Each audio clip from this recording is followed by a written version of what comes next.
We are in Proverbs chapter 19. We're going to begin in verse 18 this morning. So Proverbs chapter 19 and verse 18. Chasten your son while there is hope, and do not set your heart on his destruction. All right.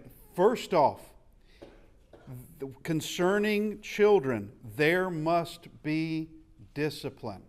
There must be correction. And it is not heartless at all to correct a child. It is, in fact, showing love for that child, that you want that child to do better, that you want that child to actually learn.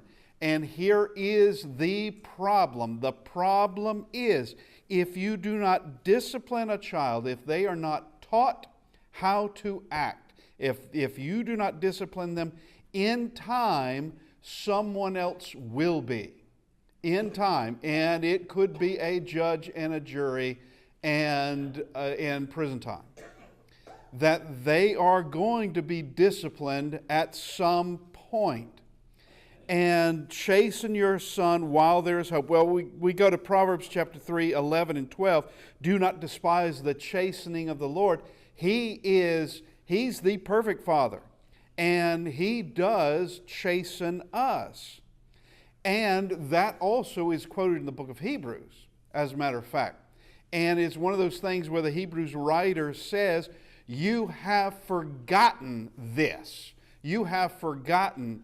In essence, he's saying you have forgotten Proverbs 3, 11, and 12.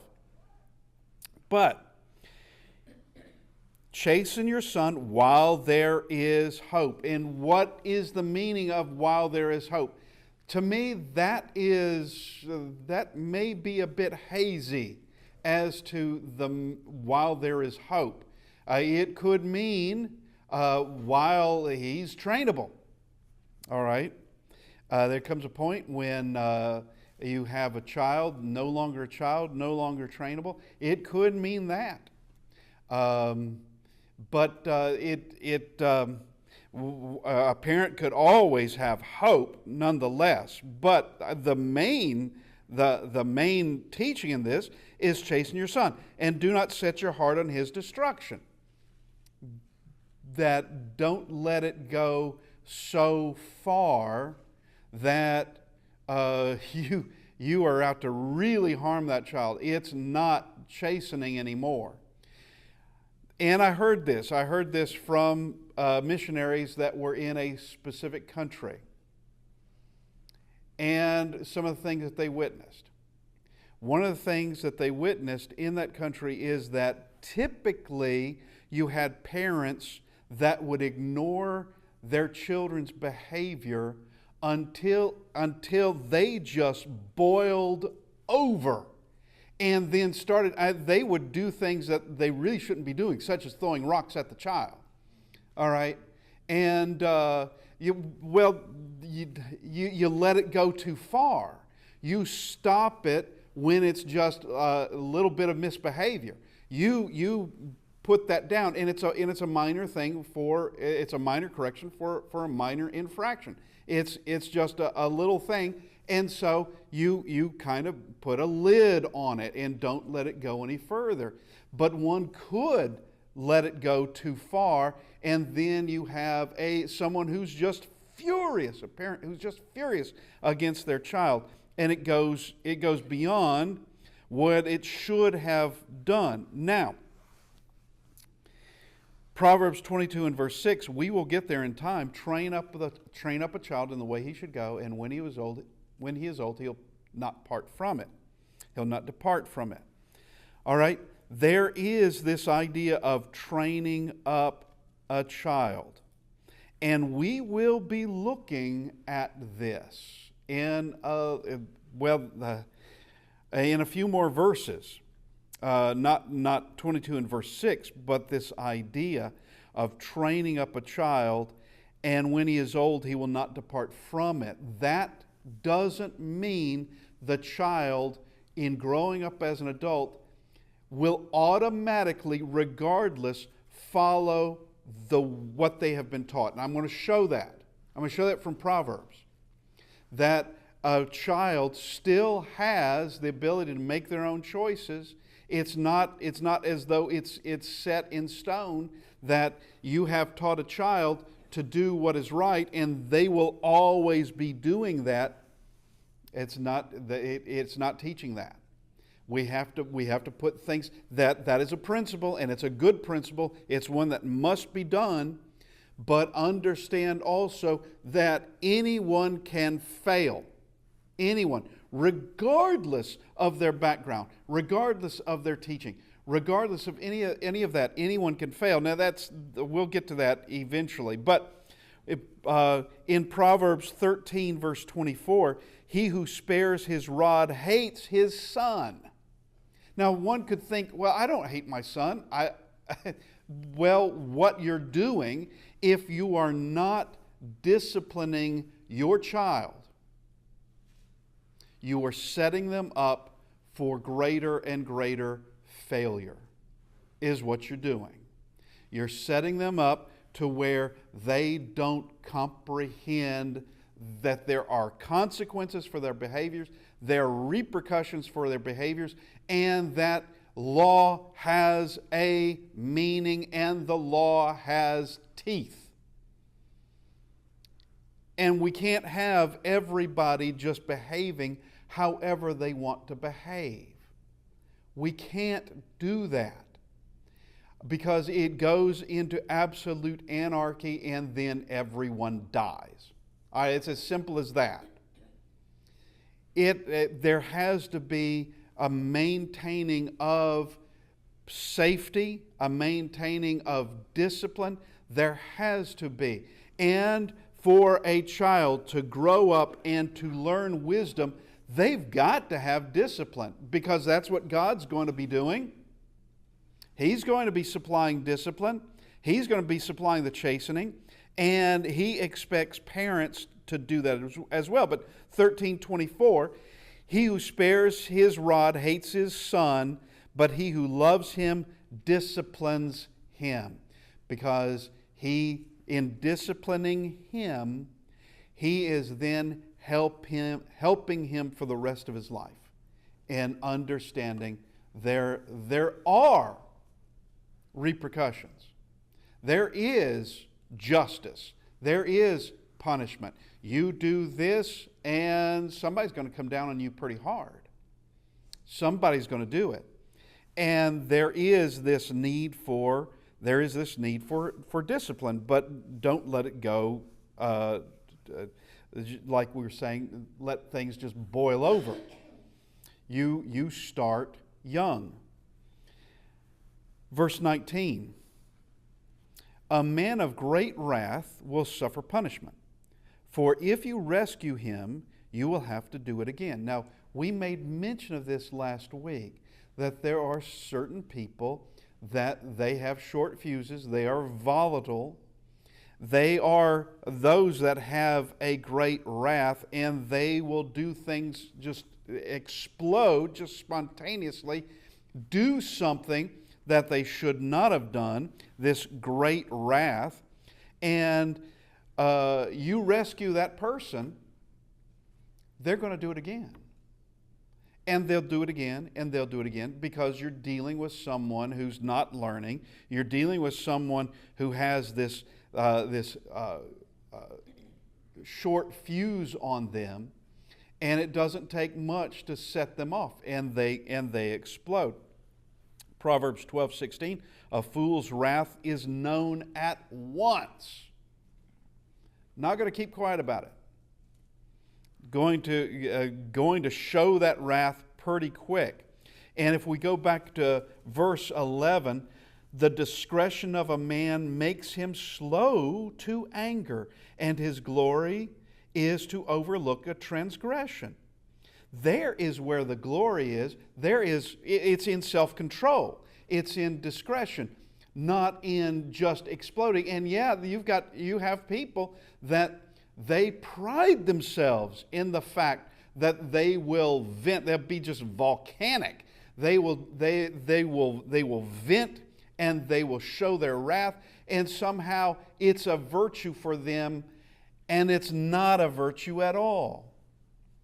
there is something to be said about self-control and discretion in this. And a man of great wrath will suffer punishment. There'll be punishment for it. Punishment will come around because of that. Proverbs 14 and 16, it speaks of the fool rages. Now, we come to verse 20, and this is addressing the son, the father Solomon addressing the son again. Listen to counsel and receive instruction, that you may be wise in your latter years. Now this goes back to, and we just made mention of it, we're not really there yet, Proverbs 22:6, train up a child in the way he should go. Train up this child in the way he should go, and when he is old, he will not depart from it. But he says, listen to counsel and receive instruction, that you may be wise in your latter days. Okay, so here it is. Whoever listens to wisdom will dwell safely. Proverbs 1:33. But here it is. There is no certainty that anyone will continue to listen to wisdom. There is no guarantee in that, and I'm going to show it to you. There's no guarantee that if wisdom will keep you through the years, as long as you're keeping wisdom through the years. As long as you're keeping the counsel of God through the years, the counsel of God is going to help you. But it's not something that is going to be so embedded in you that you can't just rid yourself of it. Anybody can do that. Anybody can just decide on their own that it's known as backsliding. It's known as falling away. Anybody can do it. And this is not a certainty. That listen to counsel and receive instruction. That is an ongoing effort. Even in your older age, continue to listen to it, because there is no point of where you don't need to listen to it anymore. There is no point, because all we have to do is go to verse 27. Cease listening to instruction, my son, and you will stray from the words of knowledge. And this is not limited to just childhood or just as a young adult. This is any time you cease listening to instruction, and every one of us need it. Anytime you cease listening to instruction, you are going to stray from the words of knowledge. The words of knowledge are going to become more murky. They're going to get lost. They're going to be pushed out. They're not growing anymore. They're not there for you. It's gone. And now there is a new behavior that takes its place, and new moral decisions that take its place. And all of that is called foolishness and folly. So here, listen, verse 20, listen to counsel and receive instruction, that you may be wise in your later days. Or that is a continuation. You stop from this and you will stray. That's what he's saying in verse 27. You stop listening and it's going to just vanish. It's going to vanish for a while. Listening for a moment, even listening for a couple of decades. You live beyond that couple of decades and you're not listening anymore, it's going to diminish from you. And it is a bad indication. If you stop listening to the Word of God, you've slipped, is what has happened. You've slipped. Now, we go back up to verse 21, and we have, there are many plans in a man's heart. Nevertheless, the Lord's counsel, that will stand. Now, we can pair that up with verse 20. listen to counsel and receive instruction, because the Lord's counsel, that will stand. And of course, we do need to understand, going back to verse 20, listening to counsel, that does mean wise counsel. In the context of the book of Proverbs, that means the counsel of the Lord, the counsel of God, wisdom. That's what it means. That is wise counsel. Now, there are many plans in a man's heart. There are plans that a man may want to do. He's following his own counsel, and that can come to an abrupt halt. There's a way that seems right to a man, but its end is the way of death. All right? You had these plans, and the plans did not consider the counsel of God, and they ended up in a spot you did not want to be. Now, we can also bring about in this from James 4:13 to 16, that of boasting about we will go to such and such a city, buy and sell and make a profit. Now understand, there's a difference between planning something of I want this to happen and planning things out, because we do have to plan things out. There's a difference between that and boasting, which is what James is talking about. It does say boasting. This is what we're going to do. And those plans can be changed in an instant. In a heartbeat, it can be changed with death. But there are things, your future and what you think your future is going to hold, it may not hold that at all. It may not hold that. Now, we go from that to what back to there's a way that seems right to a man. When Peter takes Jesus aside and rebukes him actually in Matthew chapter 16 and said, "Far be it from you, this shall never happen to you." Peter, that's Peter's counsel. That's what Peter thinks is right. That's what he believes is right. But what's the response from Christ? "Get behind me, Satan. You are an offense. And you're not mindful of the things of God, but the things of men." God's counsel, that will stand. His will is always done. And I'm not talking about, people sinning and, that was God's will. Yeah, that wasn't God's will. People sinning. But judgment and punishment, that's going to happen. That's going to happen. And with the Christ coming to this earth, how many enemies wanted to stop him? You have Herod, who tried to kill him as an infant.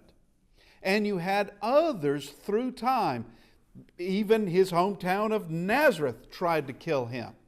You had others plotting his death while denying they were doing it, and while plotting other deaths, other murders, such as Lazarus, who he brought back from the dead. All right? Could they, like with Psalm 2 describing it, why do the nations rage and the people plot a vain thing? What are they doing? They're going against Jehovah and his Christ. That's what they're doing. Can they nullify the will of God? Can they overthrow the works of God? And the answer is always no. You can't. And to think that you can means that you have some bad thinking. You have not thought it through at all. Somehow you think that you can beat God. Somehow you think you can stop him in any kind of plan, any of his counsel, anything that he has promised to do, that somehow you're going to be able to stop it. Satan can't even stop it. How are you going to be able to do it? Satan can't stop it. There's no demon or host of demons that can stop it. How are you going to be able to do it? You can't. Now, there are many plans in a man's heart, nevertheless the Lord's counsel will stand. And of course, this goes back to this idea of I have my way, God has His way. My way that's never the good one. It's always God's counsel. That's the one that stands. It doesn't matter. We have the idea of someone has gone through the school of hard knocks, and somehow they have this extraordinary wisdom. Well, God has far greater. All right, or someone has lifted themselves up by their own bootstraps, and they have gone through all these various things, and they have managed to do very well. And what does it mean compared to the counsel of God? It means nothing. Compared to the counsel of God, take God always. Let God be true and every man a liar. Period. It doesn't matter who the man is. Man will never outsmart, outthink, or give you greater truth, or tell you the truth when God doesn't. Can never outdo God in anything. Can never do it. God's ways are always the proper way. Now, we come to verse 22. What is desired in a man is kindness, and a poor man is better than a liar. Now we have quite a number of various, going back to verse 1, going to the last part of that couplet. Verse 1, better is the poor who walks in his integrity than one who is perverse in his lips and is a fool. Yeah, being poor is better than being a liar. Having just poverty and integrity is far better than being a liar. And it doesn't matter what wealth the liar has. It doesn't matter what car they drive, what mansion they live in. It hardly matters. But we go back to this first part. What is desired in a man is kindness. So it's not wealth. It's not status. It's not admirers. It's not talent and ability. It is not deeds of renown, but what is desired in a man is kindness. What does that mean? Because we do have this, I'm just going to call it a perverted sense of kindness today. Those who talk about kindness, they're not talking about God's kindness. They are not.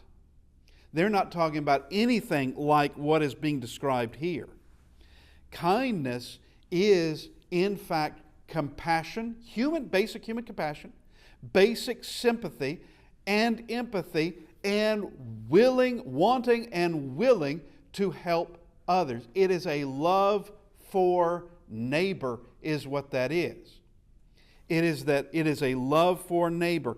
And in Proverbs 31 and verse 26, we see where there is a law of kindness.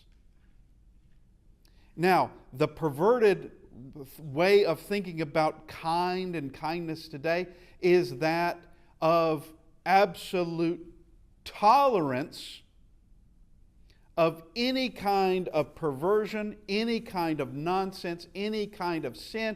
Everybody is okay. Everybody is good.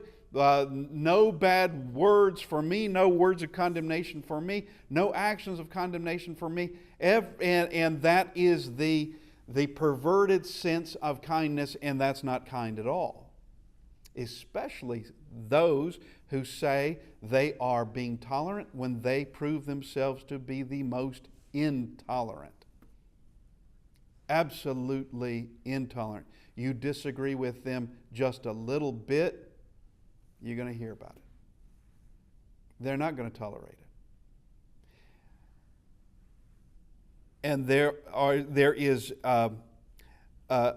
something far greater than that nonsense, and that is basic human sympathy and compassion. That is what is wanted from us and killed out in the world. It is killed by many. It looks like they don't even possess it anymore. It's gone out of them. But all right, there are verse 23. The fear of the Lord leads to life, and he who has it will abide in satisfaction. All right, so the fear of the Lord leads to life. Well, beginning in verse 7, and I mean Proverbs 1 in verse 7, the fear of the Lord is the beginning of knowledge.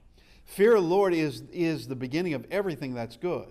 That is the first step in all of this. If you have no fear of the Lord, then it doesn't prove that you are brave. It proves that you are absolutely foolish.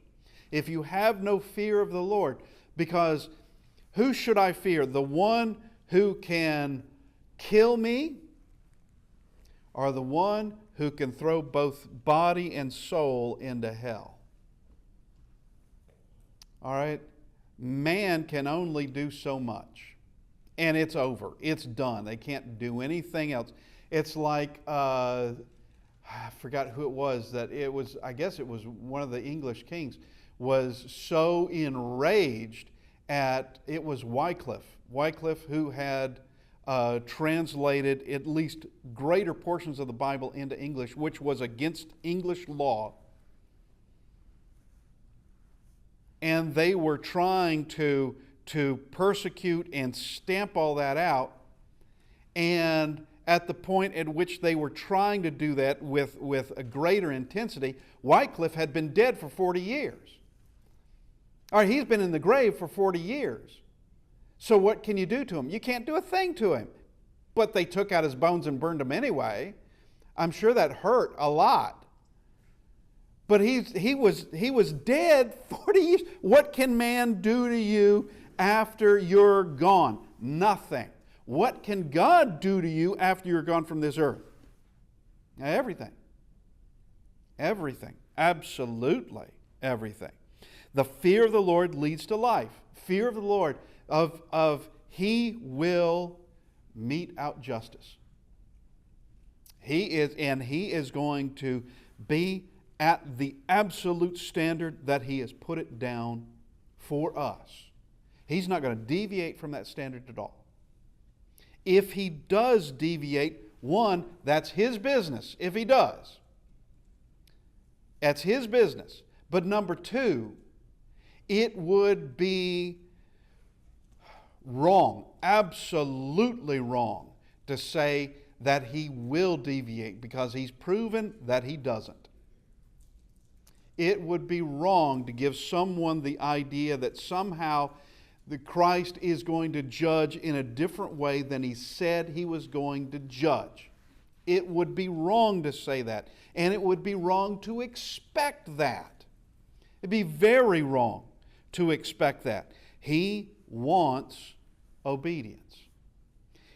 And He's going to judge us exactly as He said He would judge us. So we go back to verse 20, listen to counsel and receive instruction. The fear of the Lord leads to life. Here, where are you going to get this instruction? Well, from God, who you should be fearing, and he who has it will abide in satisfaction. He will not be visited with evil. Okay, that doesn't mean someone who has the fear of the Lord, who abides in His Word, will never see anything bad in their life. It's not saying that.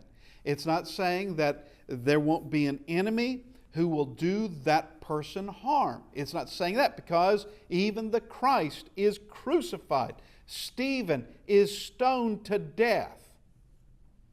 And you have Antipas, my faithful martyr. You have all these who they saw persecution. So it's not saying that no harm will ever come to them. They're just going to have good days, and there will never be problems, there'll never be trials, there'll never be anything. Well, yeah, there will be.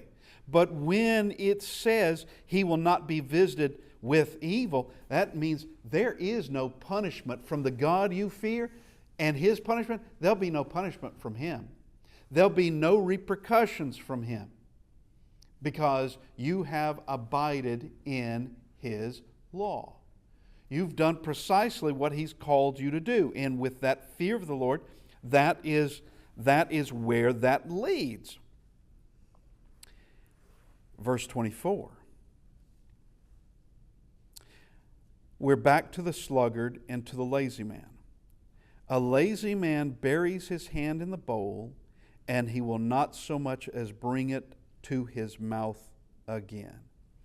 All right, this is another way of expressing what has, and it's a great example. It's a great image. Here is this lazy man. He has a bowl full of food. He puts his hand in the bowl, and he won't even lift it up to his mouth. All right, all you got to do is just lift it up to your mouth and eat. That's all you got to do. But here is a lazy man buries his hand in the bowl and will not so much as bring it to his mouth again. He possesses everything he needs.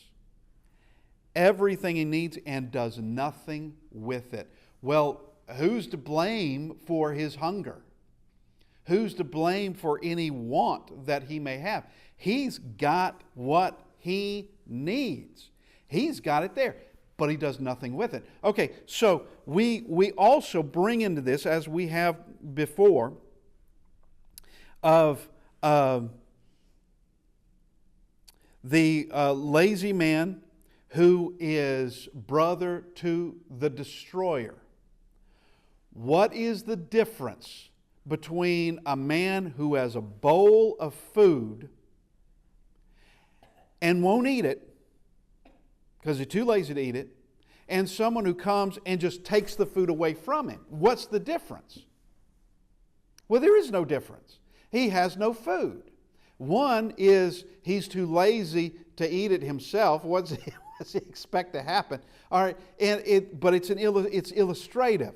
The other is someone took it away from him. He's starving either way. Now, God has provided for all of us. I am absolutely certain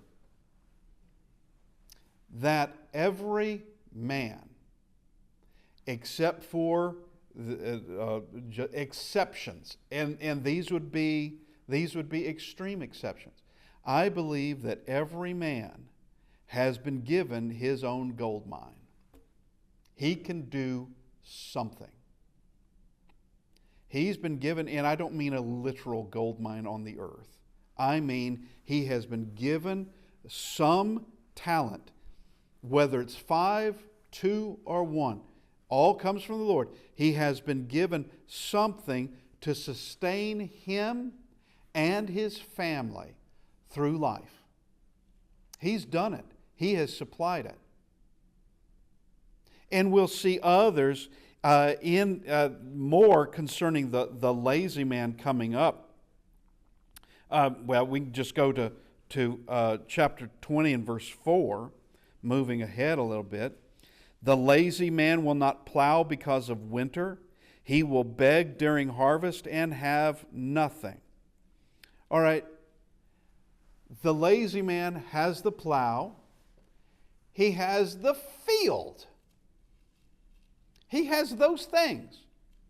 And yet he's going to be begging come harvest time. Now, one can say, well, there was winter. Well, everybody has winter. He's just making an excuse. That's what he's doing. He's making an excuse. Everybody has to deal with winter. Everybody does.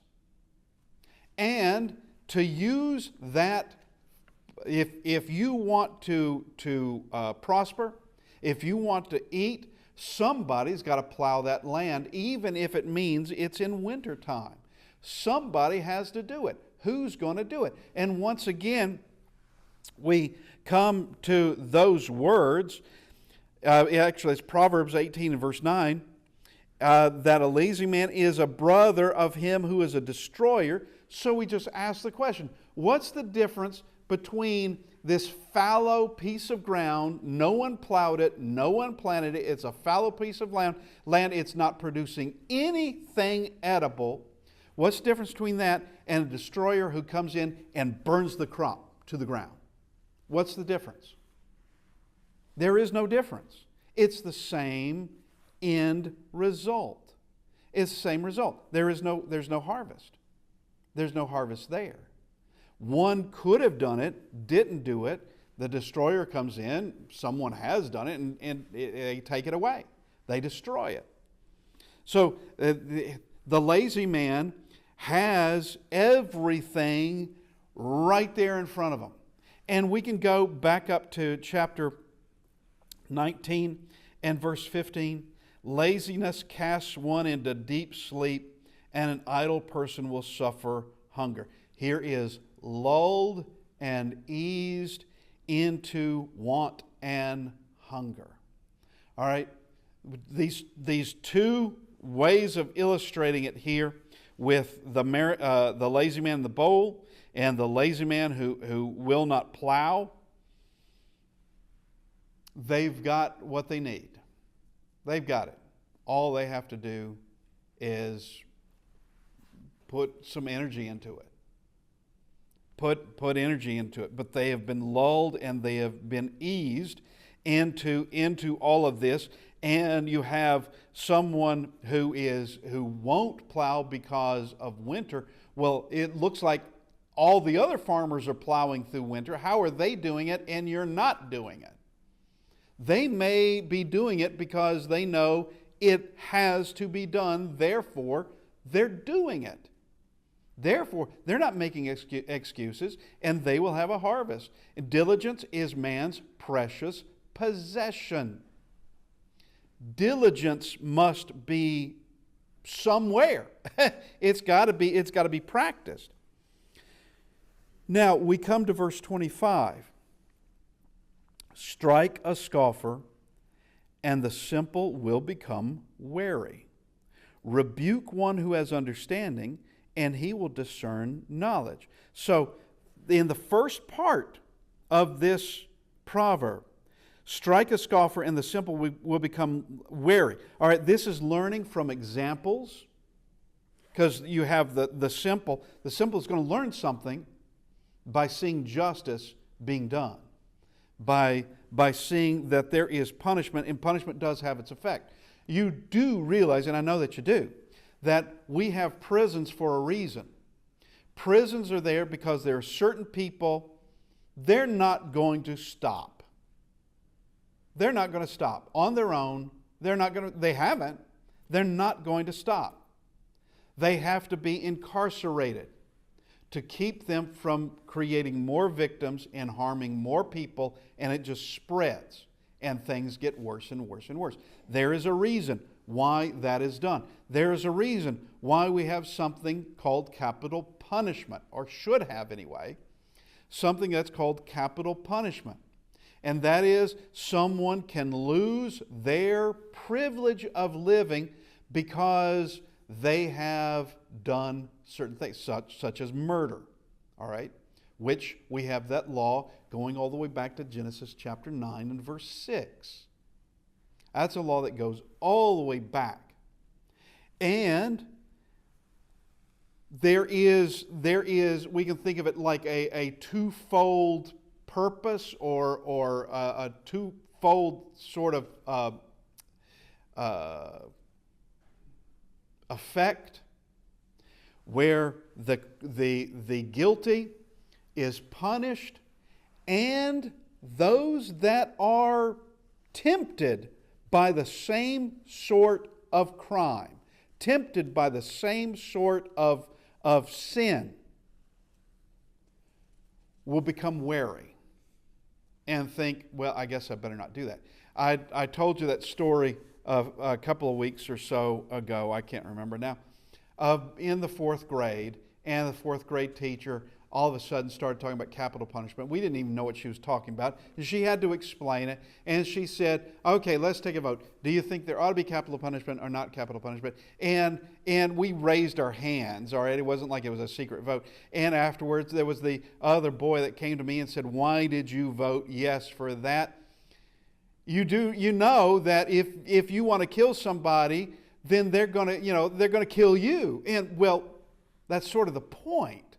That's sort of the point so that you don't kill that other person. The point is that you become wary and you think for a moment, there's going to be a lot of risk to this. Am I willing to be executed for the sake of killing this other person? Am I willing to do that? If the answer is yes, then capital punishment is, just expect it. But the answer might be no. I'd like to live a little bit longer than that. And there's a reason why prisons exist. And it is for evildoers in keeping them away from the innocent, and others will learn. But I have seen images of places like Sing Sing, the prison, I think in New York. I wouldn't want to go there. I mean that just is horrifying to me. Or like Alcatraz, seeing the images of Alcatraz. That's just horrifying to me. A place like that. That would put fear of law into your would-be criminal. Now, we look at the next part of this because we need to see it. The first part, strike a scoffer, and the simple would become wary. All right, the simple see this as a deterrent. They're learning from examples, they're learning from deterrents, and now rebuke one who has understanding, and he will discern knowledge. All right, learning from a simple rebuke. There's a difference in this. Now, both are positive. Both are in fact positive. That justice and punishment and examples of people being punished, that is a deterrent, and some will learn from it. But there is the one who has understanding. Well, he can be deterred by a simple rebuke. A simple rebuke, and all right, I understand. He will discern knowledge in this. Now, verse 26. He who mistreats his father and chases away his mother is a son who causes shame and brings reproach. All right, there are a number of proverbs we can go in this. Proverbs 20:20, whoever curses his father or his mother, his lamp will be put out into deep darkness. 28 and verse 24, whoever robs his father and his mother. A foolish son is a grief to his father, Proverbs 17:25. This is a person who is, we just call them despicable. Someone who mistreats his father and chases away his mother. That is someone who they have a serious problem. There is an honoring of father and mother, and that is a universal law. It doesn't stop with the law of Moses. And it did not start with the law of Moses. It's always been around. There's an expectation of a child that you honor your father and your mother. And someone who mistreats them is bringing shame and bringing reproach and is not a good person at all. They have leapt off the deep end. All right, we have come to the end of our time this morning. I thank everybody for being with us. And hopefully next week we can continue. Thank you.